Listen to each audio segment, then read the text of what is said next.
businesses implement, and the third pillar, how effective remedies can come out for businesses. So I'm going to turn us over to our first speaker, who actually joined us in our opening panel. She's joining us online, and she's going to talk about how businesses have been adapting in the times of COVID, and particularly in relation to the climate emergency. So Alisi, I think you're joining us online, and the floor is yours. All right, thanks, Robert, and good afternoon, everyone. I'm sorry I've had to connect from here. I've got some other training that I've got to get into shortly. So I really won't take up too much time. I know you've got also other panelists that are participating this afternoon.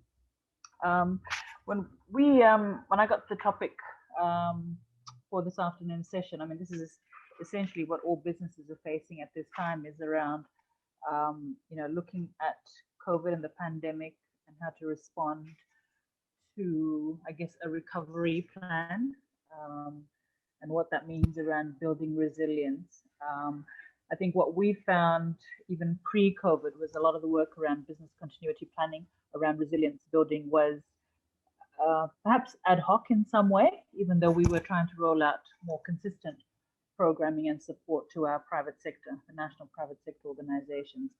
And I guess in part it goes back to the characteristics of the private sector in the Pacific, which is sort of what I had touched on this morning at the opening session, which is sort of just understanding that the private sector in the Pacific is largely small to medium enterprises. We are micro businesses, and there's also a large segment of those that are participating in economic enterprising activities in essentially the informal sector. And then, of course, you've got the larger corporates, you've got the statutory bodies and so on. So it's quite a diverse mix of private sector representation. And when you're looking at building resilience, there's different resourcing and capacities. And that's part of the work that we've been trying to do in PIPSO, is building that capacity within our membership, and then that filtering on to the direct members of our members, essentially the business community. I guess I wanted to touch on three things essentially. One was around the role of private sector in building resilience, whether it be climate change related, climatic weather related, or pandemics, which we have seen quite strongly this year, but also just general, I think, risk management, mitigating risk. And a lot of the work we've done, I guess since 2017 is when we essentially launched the Business Continuity Toolkits. It was an EU-funded project working with a whole range of partners, including SPC, our member in Fiji, the Fiji Commerce and Employers Federation, UNDP, and so on. So it was a suite of partners coming together to develop these business continuity plans, more looking at templates, but also trying to see where you can perhaps work and tailor those plans by industry or sizes of businesses, economic activity, and so on. So that was sort of the broad picture and overarching plan, and then to try and really work with the businesses to see what specific areas they needed assistance in. And a lot of the time we found it was really just a place where businesses could go and talk to people, bounce ideas, more like a counseling, business counseling type of service, where you were there really just to bounce ideas, ask questions. And it wasn't always about resourcing and accessing funds. So largely, I mean, it is also a huge part of that is accessing, example, climate finance, climate change funds, or funding to assist businesses in preparedness. And I guess that's sort of where the three areas where PIPSO and the members have been having robust discussions, is the word I'd say, is around where do you put that money when you're investing or trying to invest? Is it in preparedness, or working with businesses, working with industry associations, working with professional bodies around where do you put that money, where do you invest in the preparedness work? And as an employer, that's important to work with your staff, your human resources department, and the different units that you have. That's if you're a large company, but if you're a micro and SME, you're probably one of 2 people, 5 people, depending on the small size of your business, that you almost have to be multi-skilled and be dabbling in a lot of those areas. And I think that's where working with partners such as yourself, Robert, and UNDP and a few others, is to then work with our members to strengthen their capacity so that they can help their members better. that's around understanding risk and where do you put in money to prepare. And that also links into obviously risk and mitigating risk, whether you buy insurance, whether you invest in some kind of physical infrastructure, invest in ICTs, redundancy, and so on. And then on the other side, looking at rehabilitation, which I guess if you're looking at climatic or cyclones, for example, is a lot of the times it's businesses are affected. Of course, and there are two parts to the response around the humanitarian aspects of post-disaster, but also there's business rehabilitation. I think that's part where a lot of our members have found it a struggle in recent years or over the years, is the where can they access funds to rehabilitate themselves. And so that's always a challenge for us. We recognize the importance of humanitarian assistance, but I think going hand in hand is also where do you assist businesses to rehabilitate and pick up. The pandemic obviously started off as a health crisis and remains so in many parts of the world. But I think for us in the Pacific, it's really morphed into more an economic crisis. A lot of our businesses have suffered. A lot of them have closed or not in operation. You look at the tourism industry specifically, but also exporters. I think there's challenges around transportation, borders being closed. But at the same time, I think looking at where are there opportunities. We had the Forum Economic Ministers meeting in August this year. We delivered a statement to them through our private sector dialogue. And we really wanted to focus on three things as we presented to the leaders, to the economic ministers. And one of those was really around partnerships for recovery. So making sure or trying to get governments and development partners to understand that it is critical that you work with private sector. Not businesses themselves or entities in themselves, but particularly chambers of commerce, employer federations, industry associations, and professional bodies. The private sector is a diverse group, and so having representation and making sure that they're part of the decision making, and not just to be consulted, but actually helping you make the decisions and trying to direct resources and where those initiatives are being channeled when you're looking at partnerships for recovery, and particularly as a lot of the countries in the Pacific now and around the world are putting together recovery plans. And fundamental to that is where businesses play a part. It's not just about doing business, it's about how do you stay in business. A lot of that is compliance related. And of course, when you talk compliance, it means costs. And so how do you ease that tension when you're working with businesses in the Pacific, particularly when you're working with small to medium enterprises.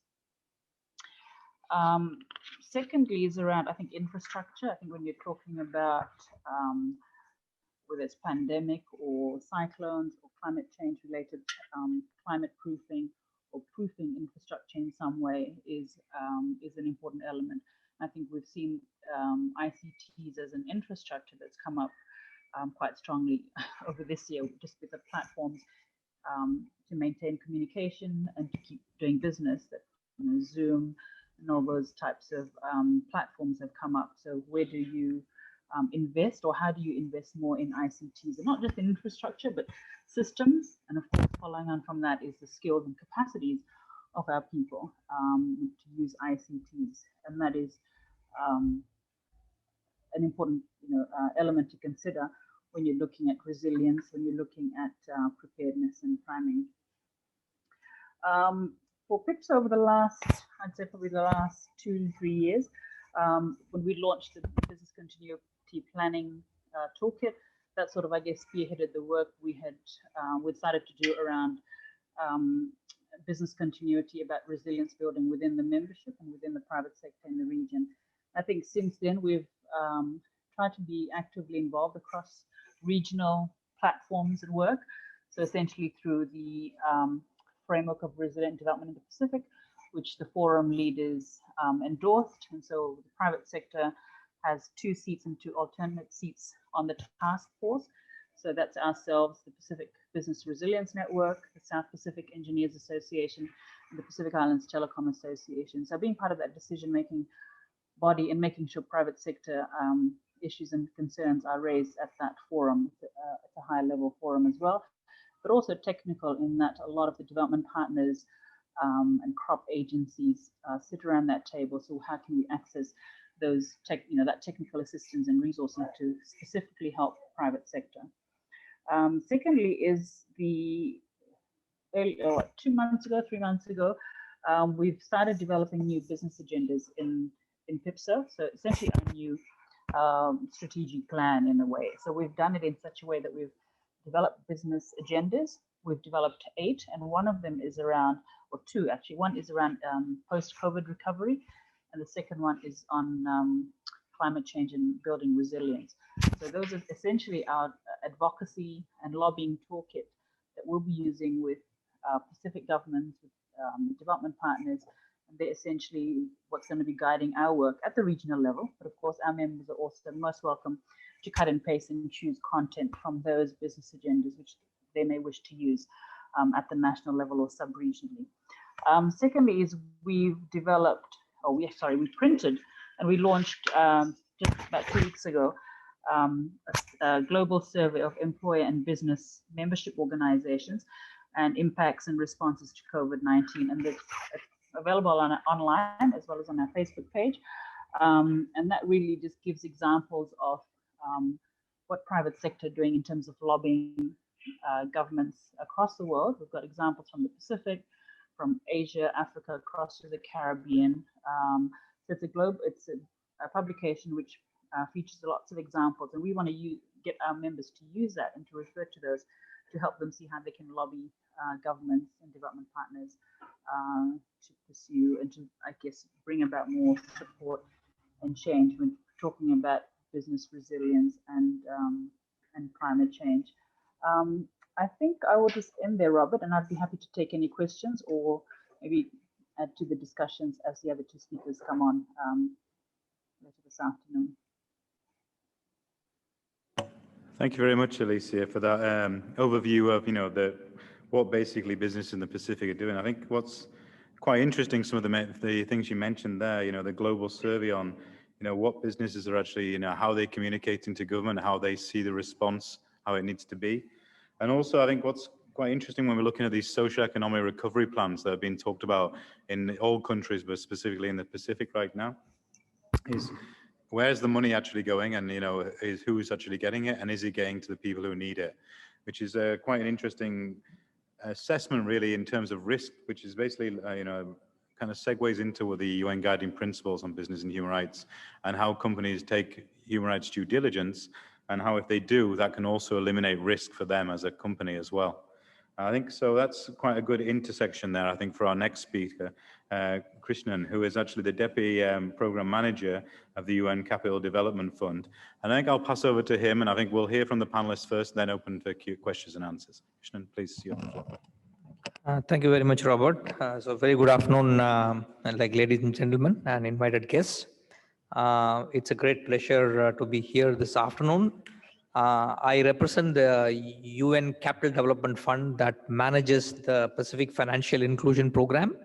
So some of you may be familiar with the Pacific Financial Inclusion Program. It's been in operation since 2008. It's jointly managed by the UNCDF and the UN Development Program. We operate out of total of 8 countries in the Pacific. In addition to Fiji, it's Papua New Guinea, Samoa, Solomon Islands, Tonga, Vanuatu, Timor-Leste, and Kiribati. So improving access to finance to Pacific Islanders is the core mandate of the program.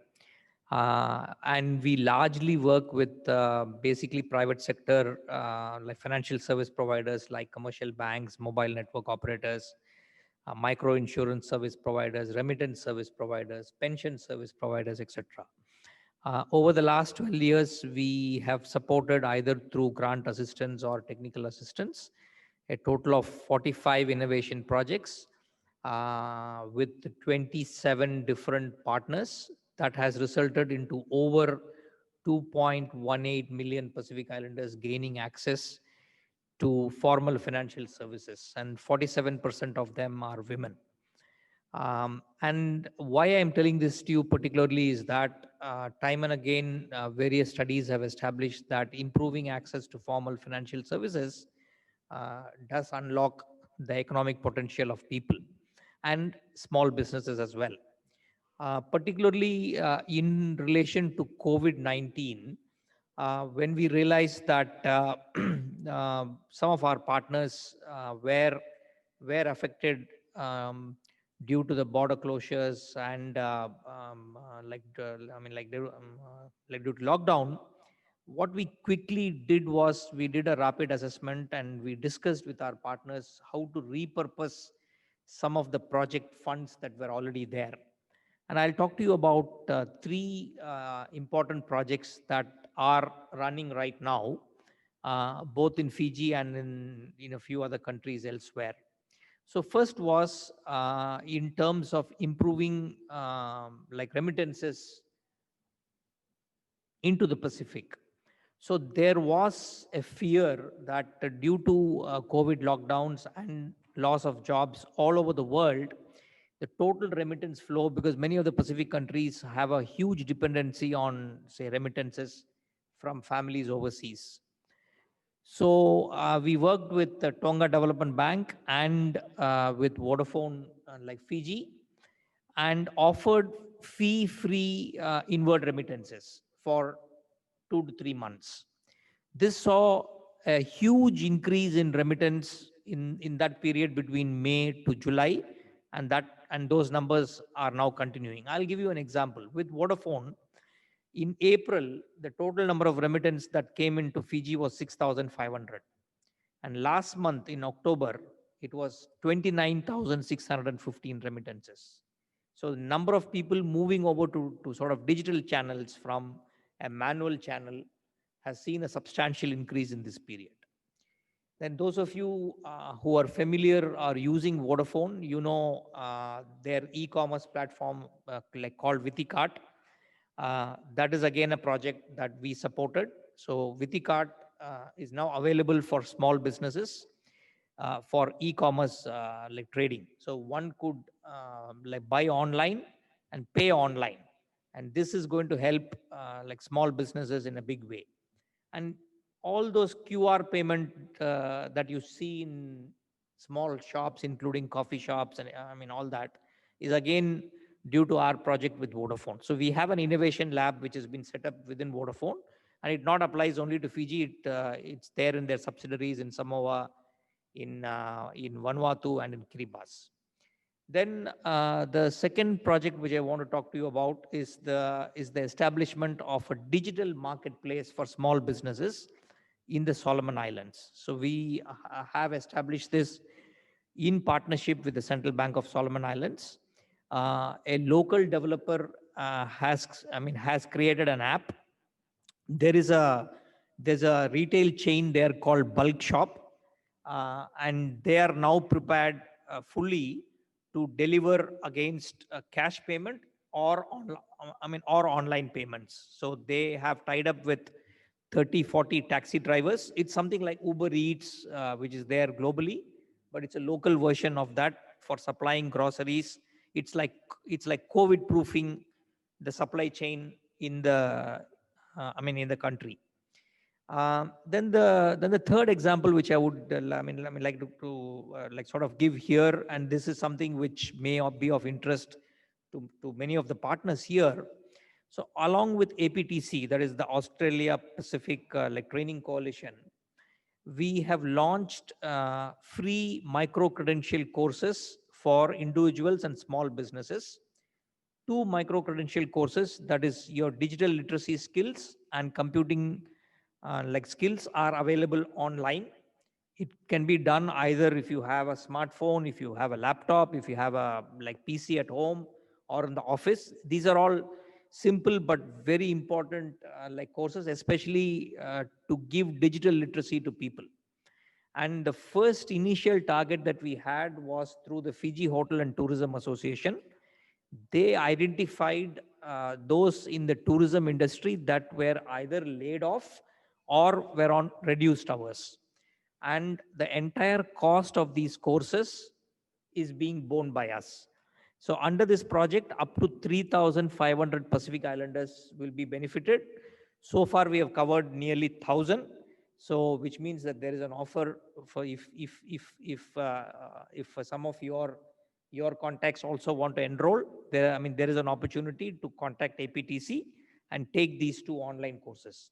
Now, once they complete this basic course, then they get to choose a life skill course, which will also be offered from next month. So which means that, when one could choose cookery or catering or salon skills, I think COVID proof delivery, they've got number of courses online. You can go to the APTC site and see. Then to supplement, we also did a market assessment and found out that these were the times when people needed to spend wisely. And along with the Reserve Bank of Fiji, we have done 2 interventions. One is rolled out a financial literacy training, again, delivered free of cost to farmers and small businesses.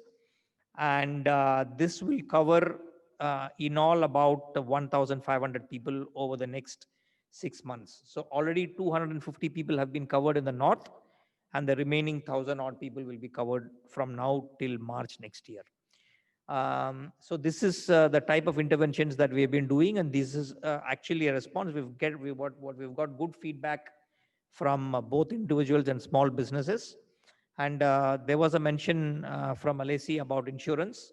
I'm very happy to say that in the same hotel, like tomorrow, we will be launching the Pacific Insurance and Climate Adaptation Program. It's a first of its kind, climate risk insurance program for individuals and small businesses, aimed at post-disaster immediate payment. And this is something which is like a follow-up of the work that we did with Fiji Care in launching the micro insurance, which is now reaching 140,000 Fijians. So I think I'll stop there. I'll take questions later on if it comes. Thank you. Thank you, Krishnan. And I think it's really good to actually hear about some of the initiatives that are taking place in other parts of the Pacific as well. Often when we're based in Fiji, we tend to focus on Fiji, but it's also good to hear about these programs taking place in Solomon Islands, and actually how to actually get finance available or actually get financial literacy to the people who actually need it the most. One of the problems we tend to find when we're working in the human rights aspect, even now people are saying, oh, we need to move to Zoom, move to these platforms. But how do you actually bridge that digital divide?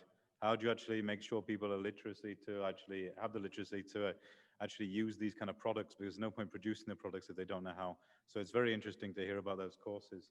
And this leads me on to our next speaker. So we're basically, she's going to talk about from some of the private sector aspects and really look at the ways in which they've been dealing with this at the Vinod Patel group. And so I'll pass it over to you. And I think Lati will basically look at the ways in which their corporation has looked at some of the aspects of dealing with the COVID response.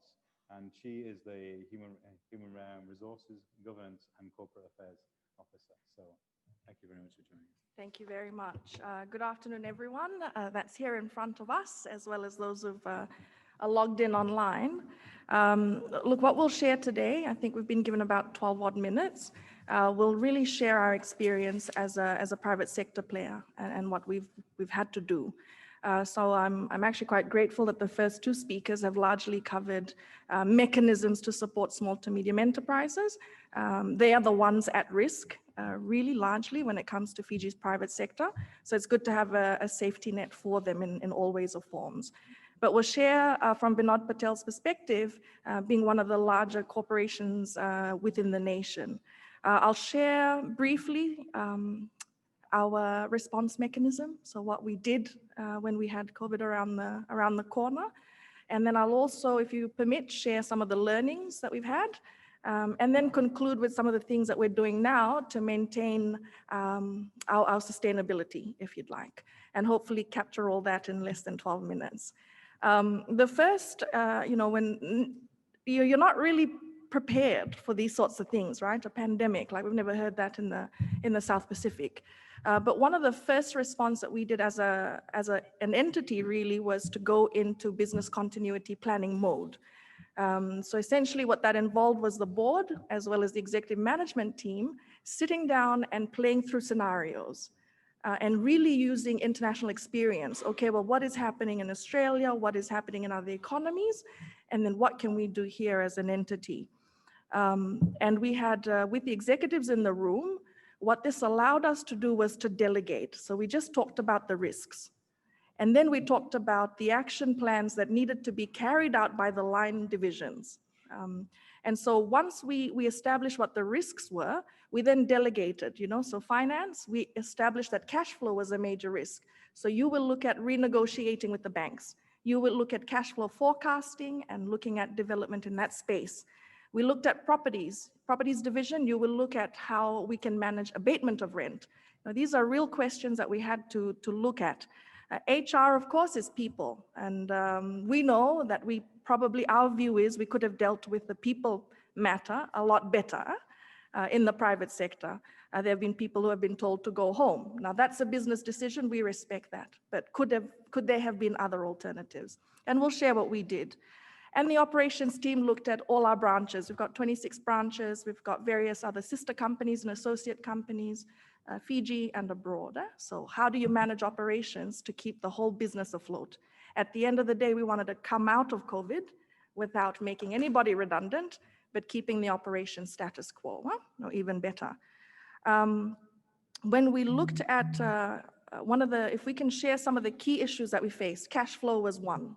And it's not only endemic to us. All the SMEs, cash is king. That's the first thing that comes to mind.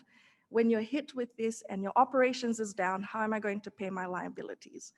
So we had the finance team working with the board to manage that, renegotiations, etc. But I'd like to cover in particular what our approach was for people, because we have over 1,000 headcount, in fact, 1,300. We are grateful to have a board that just made a firm decision. No one is going home. It doesn't matter how long this will take, but no one is going home. So when you have that tone right at the top, and I guess that's the challenge for the private sector, if your board values people first, things will stack up. So all they said was no one to go home, sort out how you're going to cut costs everywhere else before you touch people. So our approaches to human capital was, we will not send anyone home, but because operations is down, we looked at reduction in hours. We looked at reduction in salary for executive team. We have a few executive directors. They also took a substantial pay cut. But we looked at localization. That was a risk, probably adaptation strategy for us, because the biggest cost sitting on the remuneration expense is largely expatriate costs. Not a bad thing because you're paying for skill set. But we had to look at rearranging that. And we had supply chain issues as an economy. The safety net is not quite strong. We're dependent largely on imports, but if the borders are shut down, it will delay your shipments in, it will delay stock. People are going to demand, and when they do demand and you don't have stock, it affects customer engagement and customer satisfaction. Ultimately, your brand is gone and your revenue line as well. So we had to do a lot of thinking around supply chain outages and using technology to forecast better. So for every location, what is your demands? Yeah, and then making sure that we have stock coming in at the right time to meet that demand.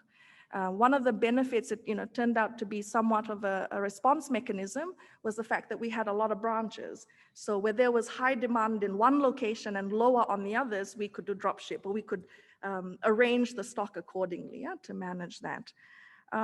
If we were to share some of the learnings, that's more important out of this, is that there needs to be a push for business continuity planning, BCP in every entity, and factoring that into the board level.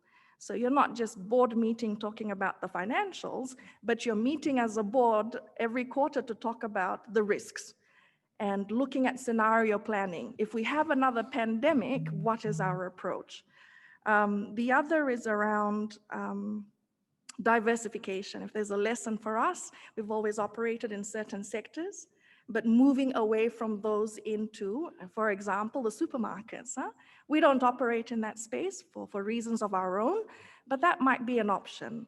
We also have skill sets, that we've developed over 50 odd years about retail that we could tap into and provide that as a service to other entities, even other Pacific Island countries. So diversification was a key lesson for us, apart from business continuity planning.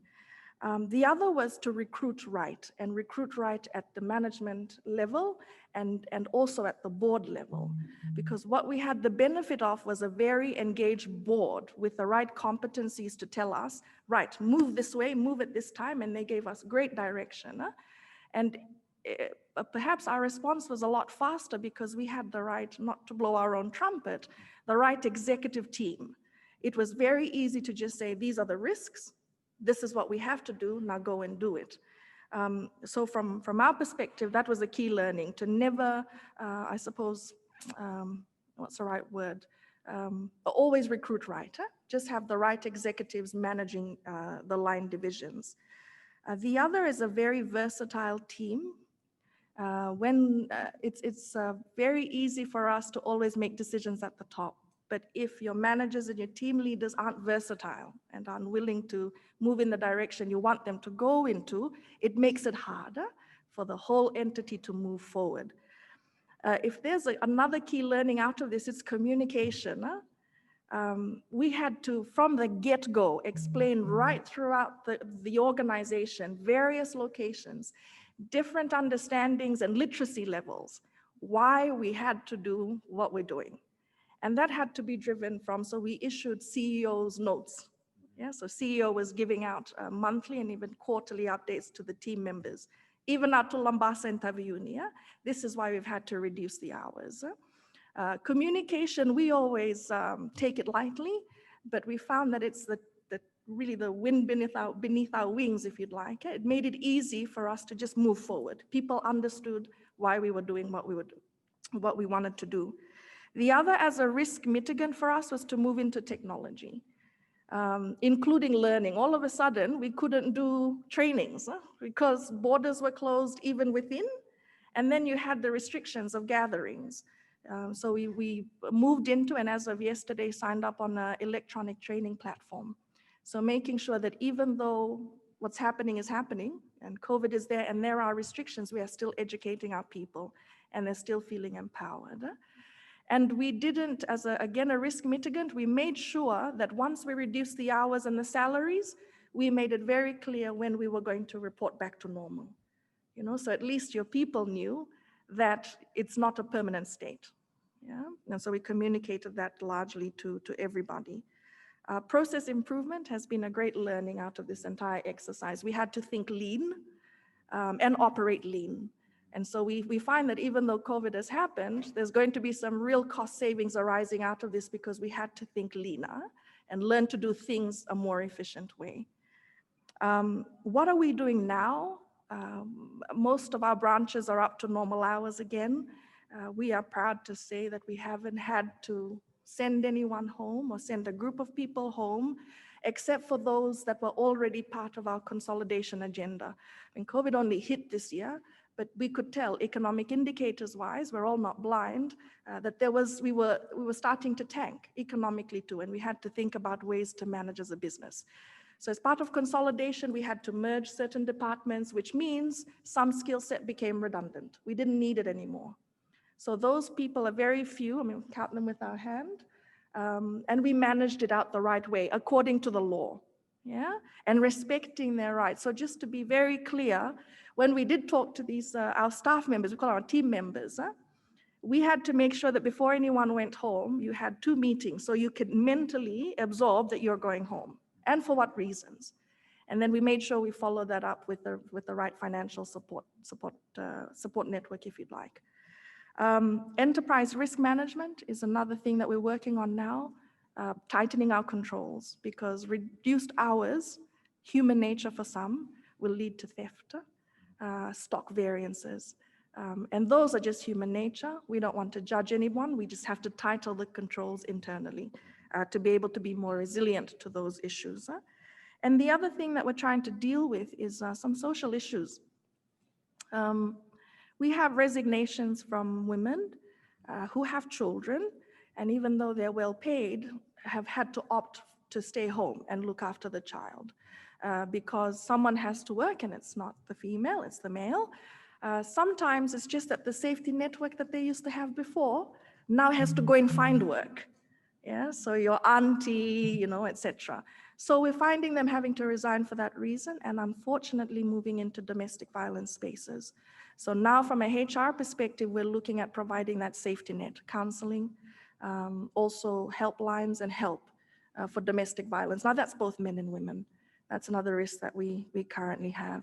In terms of what we would like to see ultimately is for not only us, but the SMEs, all private sector, if we are indeed the engine of growth, you know, we hear this term coined and thrown around, there's got to be a concerted effort for an action plan that is geared towards providing a safety net.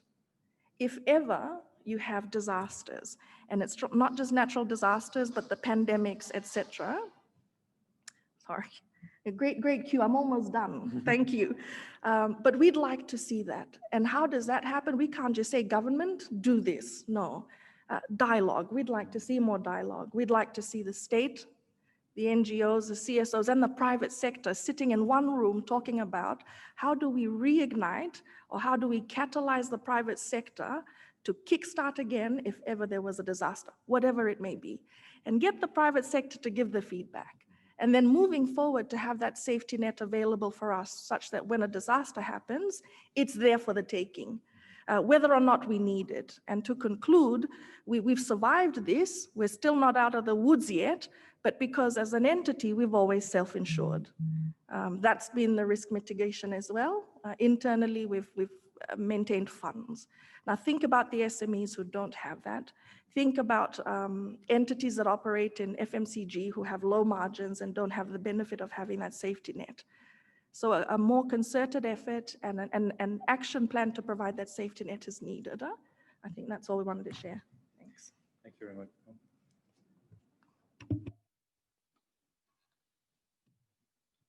Thank you very much, Lati. I think that's some really interesting points they brought up there, particularly about how the company took a holistic approach to actually having these discussions about how they adapt, looking at ways to actually make the company leaner without actually, making anybody unemployed. These are all sort of, very people-focused policies, and I think it goes in again to while we're talking about human rights due diligence and risk assessment, how do we adapt and so really build back, when we're talking about build back better in times of COVID, how do we actually look at these policies that have forced us to change, but actually how could we do things better in the future? So, when you talked about leaner policies, made me think already of the airline industry, and we're talking about climate change and seeing if actually there might be an end to all these sort of super cheap flights going on in Europe that aren't used, and how are they a waste of money, and is this going to change? And are we going to see these kind of adaptations? And even with the domestic violence as well, some of my previous work was on gender-based violence, working with businesses. And what you'll actually see is, when companies do take these kind of positive policies, you'll see production levels go through the roof, and actually people be happy to go to work and actually have ways in which they can discuss very serious, human rights violations that may be taking place that they don't feel comfortable always, but if they have that aspect, it's a very good way to start. I mean, and just looking at some of the other aspects, you mentioned the possibility of another pandemic. Some of the previous work I put my other hat on is climate change and human rights. And I think, as we see these zoonotic illnesses like pandemics take place, the more and more humans maybe go into biodiversity areas where they haven't been before, which is the case of how this one started, and come into contact with, where these possibilities of these viruses starting, we may see that, and it may be something that businesses and states need to start preparing for, and it's been a discussion before. And also to, the point you raised about communications, I think this has been key, and is one of the things I've really noticed with dealing with organizations that, how can you adapt to the messaging and ensure that all employees know why you've taken these decisions and how they've been, sort of taken, and why the best interest of the employees has been put forward. So it's been really useful to hear from you, and I really appreciate it. So I think at this point, maybe we could open to some questions. Maybe we could go to the room, if there's any questions in the room, and then possibly go to our online colleagues and see if there's any there. So do I see any questions from the room who may be interested in some of the panel discussions?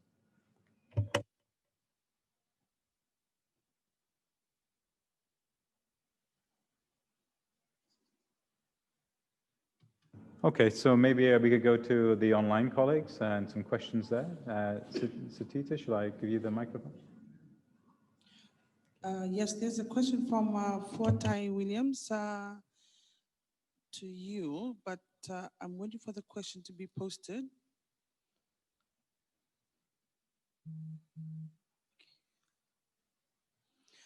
Okay, to the third speaker, which is you, Rob. How has the pandemic affected Fiji's economic relationship with countries like China, USA, UK, and Australia? Like, for example, due to pandemic issues, economic relations between Australia and China has become very strained. I think that's a very high-level question. I respect the question. I also respect that I cannot comment on it because it talks about relationships between countries. And those sorts of political relationships would be best addressed by states. But perhaps I could contextualize it. I don't know if I could spin this on its head. But if we talk about our supply chain relationships with these entities existing in those countries, I could comment on that. I'll spend a minute. Whether or not it answers the question, I'll leave it out there. But for us, it's led to stronger communication between our supply chain partners and just recognizing, having them recognize what our needs are. Unfortunately, we do see, and it's bound to happen, that we're losing our bargaining power with these entities because we really need the stock, if I was to talk about supply chain. So we're largely at their mercy. And so if we looked at some of the things that have been implemented, surcharges, if you order late, also our minimum order quantities have had to increase. What we used to be able to purchase at 100, to fit in a container, now the minimum order quantity is 200. Now that means a cash flow for us as well. Some of these supply chain countries are wanting upfront payments. We just have to manage that on an ongoing basis to manage the commercial relationships because we need them. We're still largely import-based. But I think the question is really good to have to discuss in future forums where the state is in the room, because we have to address, okay, fine, if there are supply chain issues that we struggle with as the private sector, then what does our trade relationships or what can our trade officers do to bridge that? Whether it means renegotiating some of the surcharges, the state and its mechanism has to address that. But from a private sector or a commercial side, the best we can do, because we're import-based and we still need to meet the demand, is to maintain the relationship and just make sure we don't do things that will lead to surcharges. I do apologize. Maybe in the future I could be a politician and I could comment on trade relations, but that's the best I can do this afternoon. Thank you, Lati. And maybe I can just add to that, to say that the working group on business and human rights who are partnering with us on this forum have actually done a report into this area. So how do states do trade agreements with each other, and how to bring in human rights due diligence, and how does it apply to the guiding principles on business and human rights. So I would suggest the person who asked this question online would check that report out. I think that's quite interesting, and particularly in ways, because before, historically, this wasn't an issue. It was people made trade agreements with each other. It was all based on economics. But now and more what we're seeing is, people saying like, okay, is this good for actually to our country? Do we want to have this trade agreement? And these kind of discussions with each other. So of course, states do agreements with each other. They might do multi-agreements. But yeah, there is something that we can look at the human rights due diligence and actually say what laws are in place to govern trade between two countries. Krishnan, do you want to add anything to that? Okay. So, Satita, any further questions online? Okay. There was some from the room. Yes, please. Good.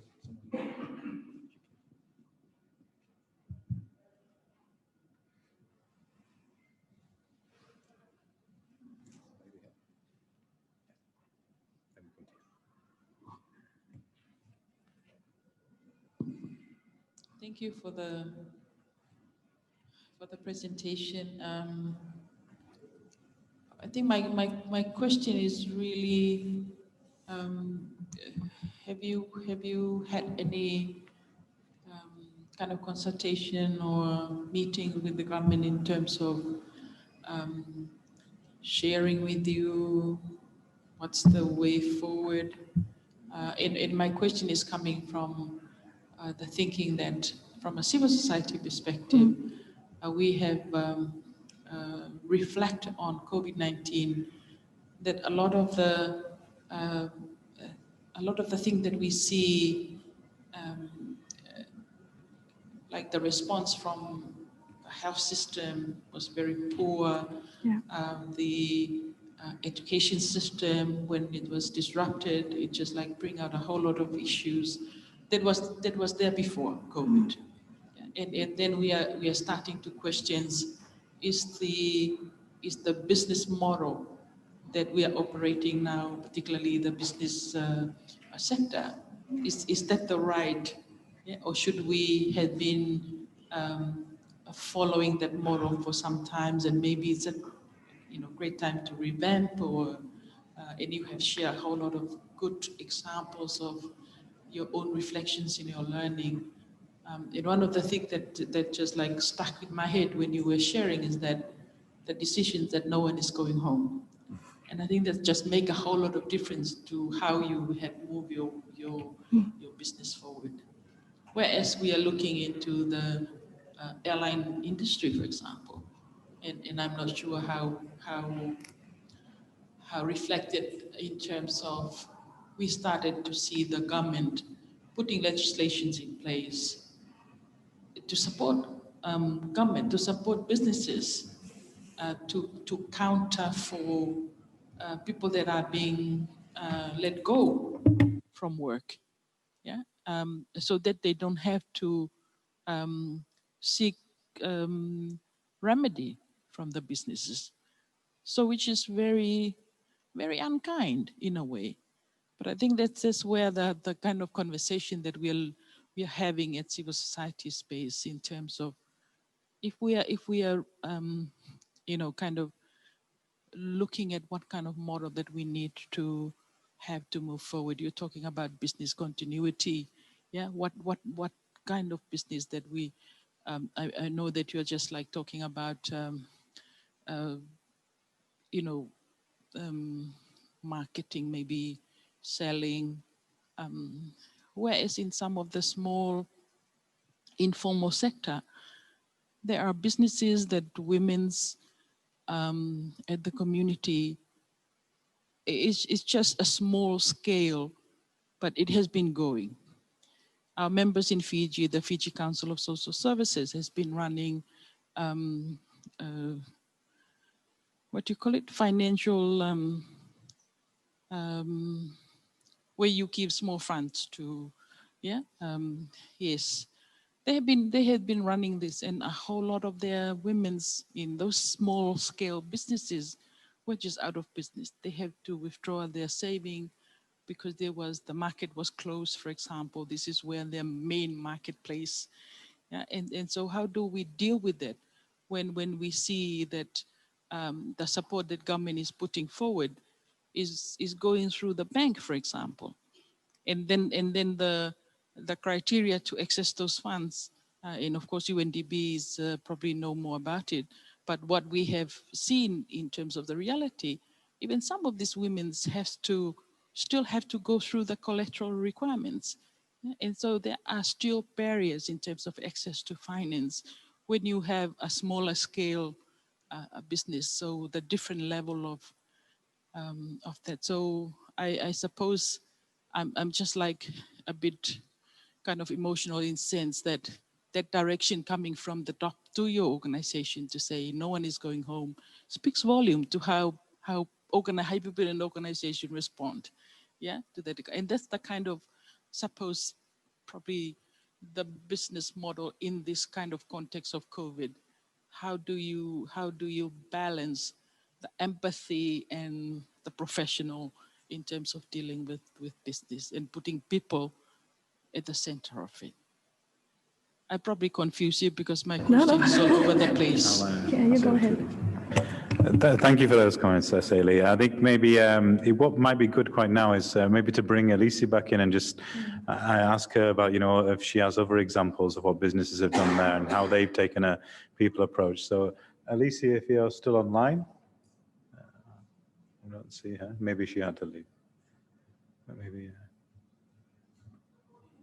Okay, maybe she had to leave. So maybe, Krishnan, maybe I can pass on to you first, and then you could possibly speak about how you've been looking at some of these kind of aspects and, like looking at bringing down these barriers. Yeah, I'll also give you another example of how I mean like how people have become innovative during this time, and there are some very nice homegrown examples of I mean using technology, how people have been innovative in the sense that the same supply chain problem. That was mentioned here, at least the local supply chain issues were largely addressed. So in Samoa, there is a company, I mean, it's a very small company. It's just two brothers running a company called Sky Eye. And they came up with this Maua app, which they created. I mean, it's like more or less, you can say that they did it from their garage or from their bedroom. And what they did was they tied up with some of the larger supermarkets. I mean, there are not very many, but they tied up with larger supermarkets to make sure that from the farmers and the small growers, the supplies were given to the supermarkets, and in turn from the supermarkets to the customers. And all this was done using your mobile phone. It's like a close knit sort of. It's more or less. I mean, I would draw a comparison to the barter for a better Fiji here, but here only thing it was little more commercial, in the sense that there was money being traded, but it was a homegrown solution when they knew that there is a possibility of a farmer having an excess produce, but there is somebody else who needs something. It's a question of making those connections. So how do you make those connections? I mean, like for example, I would like to know where I get melons this morning, right? So if I only knew that this was available with somebody, then I can contact that person who can come and deliver it at some point in time. These sort of innovative connections were actually driven within this period, and these are all now becoming robust business models for people to follow. So that's one typical example of how we need to look within instead of looking outside and find solutions for such problems. And the other point that you mentioned, it will remain an issue in terms of the unbanked and the people who do not have collateral to access finance. But that space also is slowly changing. We are trying to work with partners to create like an alternate credit scoring model, which will be based on certain proxy indicators where you cannot give a collateral land or property or anything like that. Could we use could we use proxies? So these are all models working elsewhere, but we'll have to make it to the Pacific context. For example, we also need to address the issue of like how much is a person willing to share. So the mobile companies are sitting on tons of data. I mean, for example, the moment I lift the phone and start it for the day till till 10 o'clock in the night when I shut down, they know every minute what I'm doing, where I am, all these things, right? But that data can be mined to make it into something usable. We don't have the regulations yet to do that, but that will open an opportunity for having this alternate credit scoring model. The way with which I behave using mobile phone, the regularity with which I pay my bills, the frequency with which I save, all these things can lead up to a credit scoring model. And ultimately, unless such things come, your traditional way of banking will not permit small loans to be given like to the type of people that you are talking about. So it's a sort of disruptive technologies are needed for opening out that sector. Thank you. Thank you, Krishnan. Some interesting points there. I think, like really what's interesting is when we look at this COVID and the climate emergency is really adapting to disaster, and I should have taken the opportunity before to thank Andrew McElroy for organizing this session, who's the head of UNDRR, who specifically looks at disaster resilience. I mean, when you're looking at this kind of thing, particularly in the COVID situation, what we've seen, I think, that's been interesting for me is to see the way in which the Pacific's adapted to this.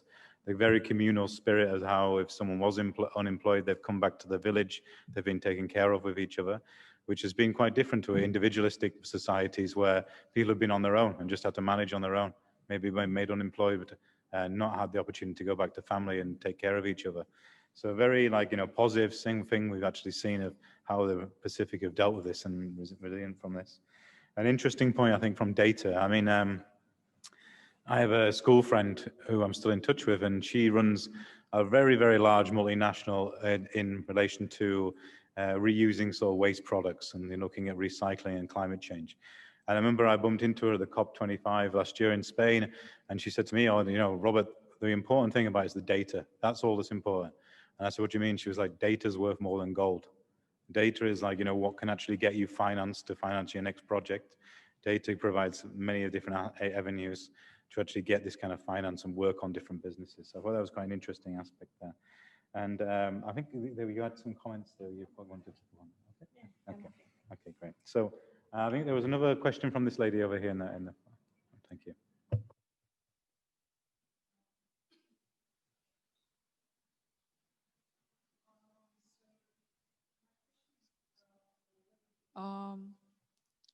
So you had spoken about the business continuity plan, and I was part of a training that was organized by WebC and on the business continuity plan post-COVID-19.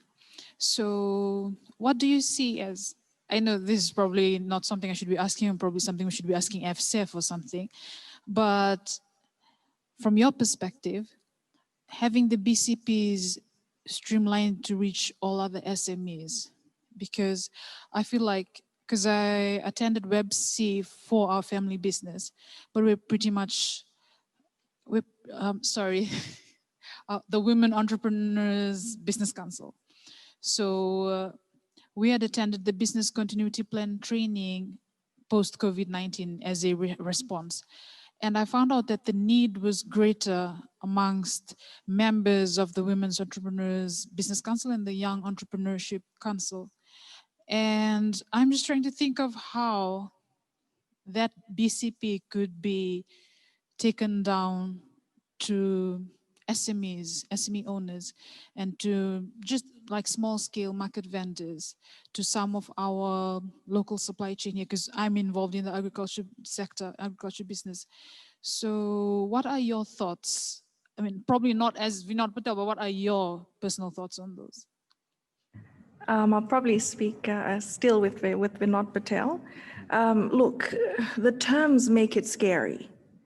Business continuity planning, and it sort of links to the comment I wanted to make with the business model. In order for you to determine what model to adopt, you have to first understand what are the risks associated with your business. If I was to recoin BCP, I would just call it scenario planning. So this is how I'm operating now. But these are the risks that can happen. For example, there might be sewage spillage at a market, which means I can't operate from there. So when you're contextualizing scenario planning, you're telling the market vendor, if this is a risk, you come up with all the risks. If this is the risk, what would you do to keep sustained? Or what would you do to continue operating?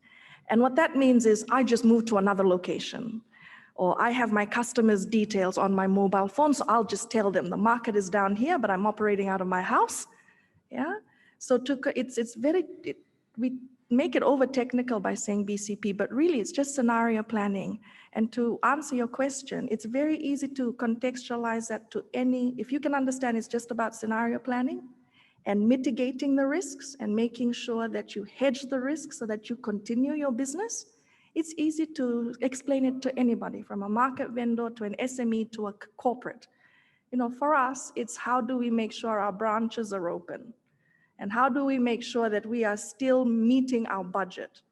So if COVID, the scenario has happened, what is our response to stay alive or to keep going? So the long and short of this is, it's very easy to contextualize if you just explain it as scenario planning. If something happened, how do you make sure that you as a CSO, or you as a market vendor, or you as maybe a cooperative can still continue making money? And often it may just mean you think about a model that is different. So right now I'm donor dependent. So if something happens to my donor scenario, what do I do? So I have to start making sure I go into self-sustaining mode, find an income generation for your CSO, so that if that scenario happens, you can continue with self-sustained funds. For a market vendor, I've explained as well a scenario. But if just pitch it at the scenario planning, and to make sure that if the scenario happens, what do you do to continue as a business? Sorted. People make it technical so they can make a dime out of you attending their sessions, but that's really just it. Thank you very much. And we have another question from the floor. Thank you. Please go ahead. Is it Lati? Lati. And just to finish to continue the dialogue, you raised an interesting point when you said that you're relooking at your recruiting, and in particular your decision-making recruiting, which links into it, scenario planning being innovative thinking, critical thinking in times of crisis, which goes right back to our education system and making sure we don't kill the creative thinking along the way, which links into the last session, if I may, where we were talking about, let me see if I can link it in together, with the youth organization, and how they were engaging decision makers at a government level to do with the mining and access to information and the research that was being done that was supposed to be preventative in terms of harm. And I made the point that Fiji has a corruption issue with the development of the youth when it comes to corporate culture, where instead of learning honesty and integrity in the way we earn our wage on a daily level, we are being taught bad habits. And so the whole thing wraps up with bringing our whole nation back into a culture of integrity and honesty 24/7 in every facet of our lives. Thank you. I'll keep it's a great point, very valid. I've circled because it was there for a response to how do you determine the model. And for us at Vinod Patel Group, we're a very values-based entity. So when it comes to recruitment, hedging the risk, yes, making sure we have the right people so that if the scenario changes, we're able to quickly adapt. Our recruitment is first and foremost, before we even touch the technical competencies, and assessment of the values. So we have the 2 care values, top on that list. It's 2 I's and the word care. The first I is being integrity. Yeah? So to us, let's not underestimate values. That in itself is a risk mitigant, because operating in a retail sector where there's a lot of stock, internal controls are still being improved to manage the risks. You got to bank on the values of the person so that they don't do theft, misappropriation. So on the recruitment front, it's not just about recruiting the right people technically, it's also about recruiting the right people values-wise. And it is a bit sad, we have a high churn of the millennials, but we do find, and I don't know if it's linked to this comment and whether we're digressing, but it comes to them, it comes down to their values. It's not as probably strong as it used to be prior to. Their values are more monetary than it is fundamental things like integrity, respect, engagement, collaboration, accountability, which is what we stand by. Yeah? But values in itself, if I may add, is a great risk mitigant in the private sector. Anything to add to that? Sure, please take the floor. My final questions is to the UNDP. Just looking across the country, the region, the so many threatened by government to shut down Facebook. Solomon Islands is one, and I think many other countries in the regions are like the last cut to people and to the citizens and to civil society. That will have a huge impact in the new move to digital businesses. Is that something that UNDP is concerned about? Well, I can't really speak for what was mentioned earlier. So these are all, some of them are political decisions, and I can't really say whether they are right or wrong. So personally, I am not on Facebook, so it doesn't. I mean, for me personally, I'm not affected. But I tell you that one of the primary themes of to reach the 2030 sustainable goals and the 2030 agenda, increasingly your use of digital is going to shape how the countries are going to meet SDGs. In other words, countries have to embrace inclusive digital economies. The global economy as well as the local economy is becoming increasingly digital. Of course, we have to take care of issues of digital divide and making sure that we don't leave anyone behind, leaving no one behind in the digital era. That's the new theme that we are passionately following. So as UN Capital Development Fund, as UNDP, our new theme is leaving no one behind in the digital era, because the global economy is becoming digital. The local economies are also becoming digital, and the COVID has accelerated the path to digital. There will be pitfalls like what you just mentioned. There will be pitfalls. So that is why there is a need for value-based dialogue in making sure that it is not, so it doesn't lead to an anti-selection. So it doesn't lead to a sort of discrimination. Yes, the power of digital can be harnessed for the welfare of everybody around. But at the same side, we also have to make sure that human rights are not violated. Somebody else doesn't become more deprived than what he or she was just because they could not access the proper digital technology. That's part of our ongoing work. So one of the work streams under which we work is called empowering customers. So digital literacy, like the ones which I mentioned, where we have partnered with APTC to give these fundamental online sort of digital courses. These are only 2-hour courses, and these are all given free of cost. So anybody with a basic sort of primary school education can become digitally literate. What do you do when you get sort of digital access? It's not very complicated. Somebody can get an online certification in 2 hours time. So that is the first step. Then you can start accessing higher courses. So that is one of the efforts that we are taking in making sure that people become digitally literate.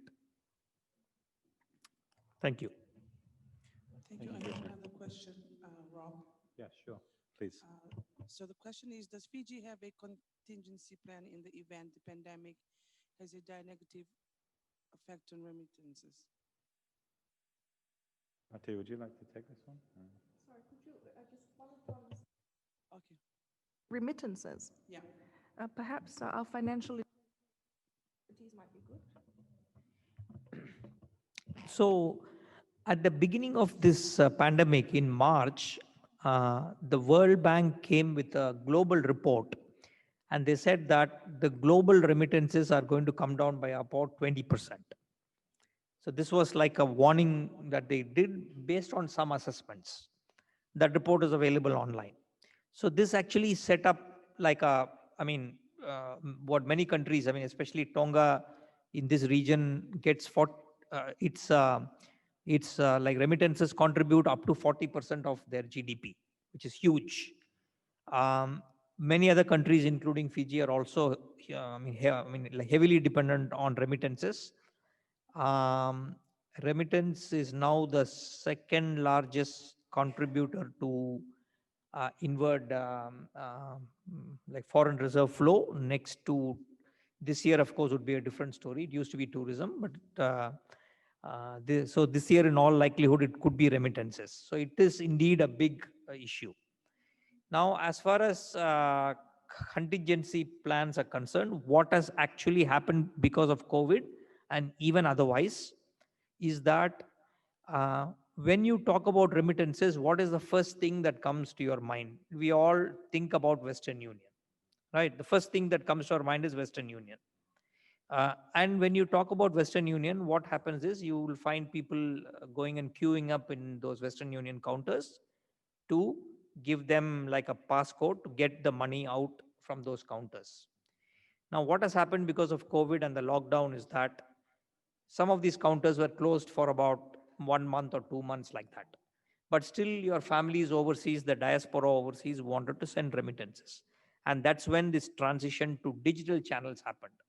So today from 92 different countries in the world, using global money transfer operators, one could send money to their families back in Fiji just by knowing the mobile number of the person, +679, followed by the number where you are registered to M-Pesa or to Digicel mobile money. 92 countries, which is almost all the major countries. And all this transaction is going to take place within 12 to 13 seconds flat. And what has happened is, like the intervention I told you, there is a fee on the sender side and there could be a fee on the receiver side. Mostly there's no fee on the receiver side, but there's a fee on the sender side. If somebody wants to send 200 Australian dollars or say 200 US dollars, the fee could be between $7 to $10 on the sender side. So to encourage this sort of digital remittances, a company like Vodafone or Digicel worked with global remittance partners in waiving these fees for a period of 2 to 3 months. It is basically to ensure that people were getting a little more money in their hands back home at the receiver side. Now, what has happened is that has led to a behavioral change. When people started using these digital channels and they found that the money was reaching them within 2 minutes or 3 minutes, and then they found that it was very easy. I don't have to go queue up. I don't have to wear a mask. I don't have to have sanitizer when I go out. I just channel from my bank account wherever you are in Germany or France or Australia and send it to your family here. So that has become a stickiness in the whole thing. And that's why I said in the month of April, there were 6,500 transactions. In the month of October, there were 29,615 transactions. So that was the big difference. So which means that the contingency plan is there in the digital channels having been enabled and more people using it. And that's going to remain to make sure that the flow of remittance is not affected. And thankfully, Fiji was one of the 3 countries in the Pacific, the other 2 being Tonga and Vanuatu, which signed up to a global policy which says that not only they will encourage this sort of fee-free remittance, but also lower the know your customer norms. Because one of the challenges in people in the rural area is when they get a foreign remittance, many companies ask for their IDs. So one of the things that they've signed up is we will go with reduced IDs as well. So that's again very positive for those people receiving remittance. Thank you. Thank you, Krishnan, for the really good examples there. Satita, is there any more questions from online? Any more from the room? Well, yes, please.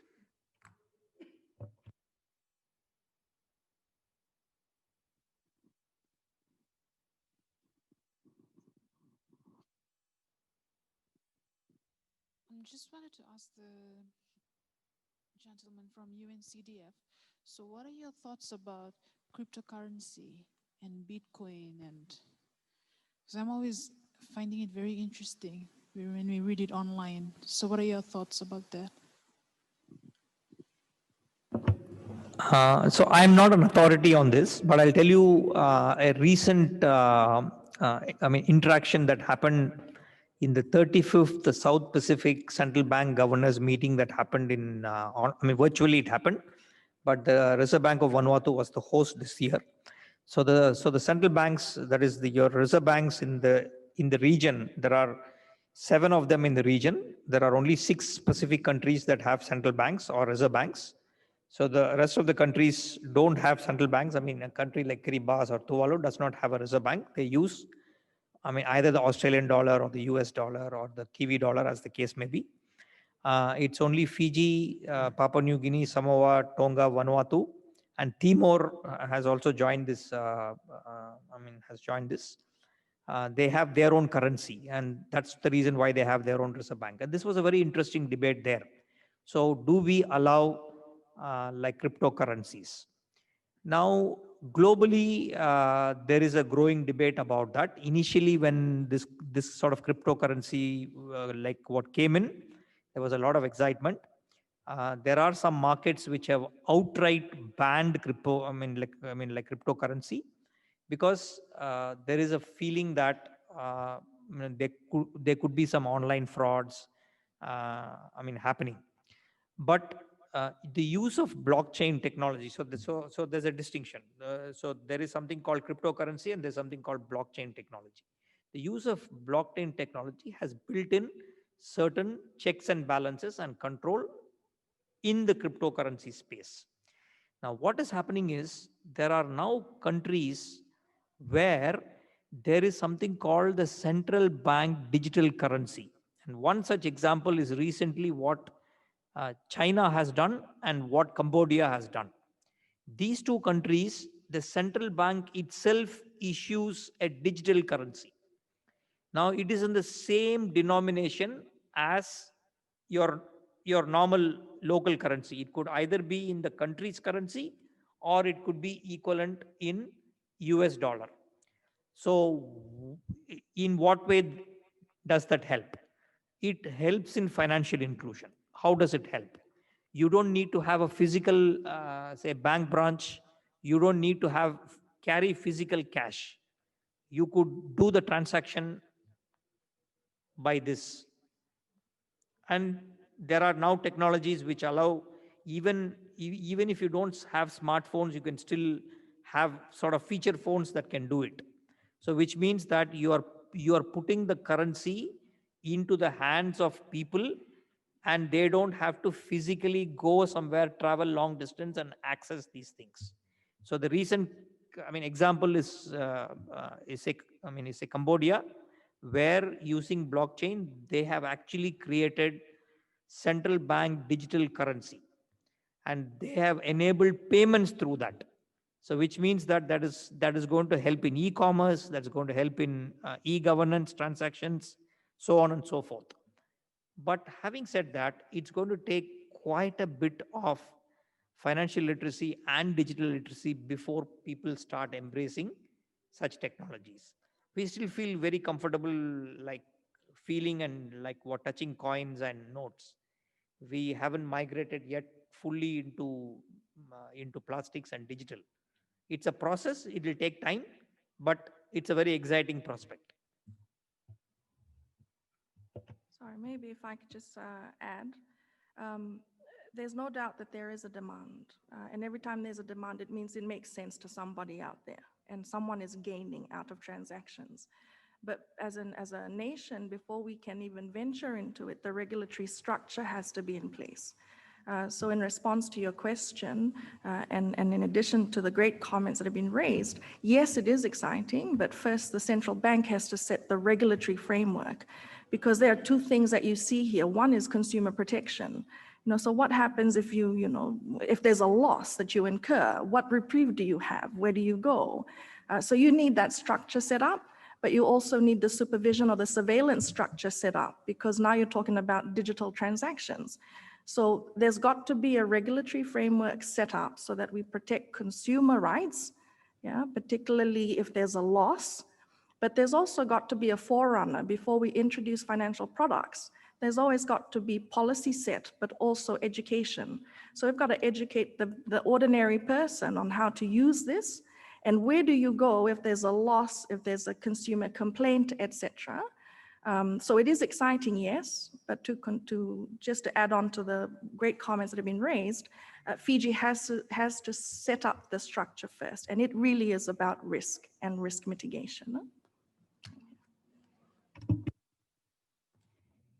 Thanks very much. I think I'll wrap up the session there. I think we've heard some really interesting discussions and really interesting debates about, how we've seen UN agencies, private sector, from Alisi as the private sector network, of how we've seen solutions and how people have adapted to this sort of risk of disaster when the COVID crisis has taken place, how people are adapting policies to the climate emergency, and really looking at ways in which SMEs can move. And I think often we tend to think that, well, SMEs, they're sometimes small, only 5 to 10 employees, this kind of example, and they don't have the resources that multinationals have to actually implement policies. But the actual advantage the SMEs do have, and they usually make up about 80 to 85% of all economies around the world, is that they actually can move quickly. So they can actually develop policies a lot quicker than, say, multinationals who maybe spend years and years to actually develop these policies. And I think the discussion here has focused a lot on integrity and talk about risk assessment. And again, bringing it back to the actual forum discussion, human rights, it really is looking at how people are protected and ensuring that those rights sort of protected and also supported by businesses. So I think this has been really fruitful discussion. So I'd really like to thank Alisi, Krishnan, and Lati for their real discussions. Thank you very much.